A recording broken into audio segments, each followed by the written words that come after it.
Hi friends, welcome to Ujjwala kitchen. ఎంతో రుచికరమైన bread omelette ఎలా తయారు మీకు ఈ వీడియోలో చూపిస్తాను. వీటికి కావాల్సిన ఒక గుడ్డు, అలాగే ఒక బ్రెడ్ ముక్క, చిటికెడు కారం, చిటికెడు ధనియాల పొడి, చిటికెడు ఉప్పు, పొడుగును పలగొట్టి ఒక బౌల్ వేసి కలియబెట్టుకోవాలి. అలాగే చిటికెడు అల్లం వేయాలి. ఒక ప్యాన్ తీసుకుని అందులో ఒక చెంచా నూనె పోసి ఈ సన్నగా తరిగిన బ్రెడ్ ముక్కల్ని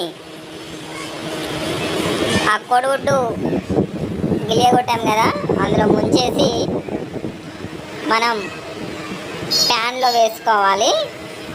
ఇలా ప్యాన్లో వేసుకొని దోరగా వేయించుకోవాలి. రెండు పక్కల దోరగా వేగేంత వరకు మనం ప్యాన్లో ఉంచాలి.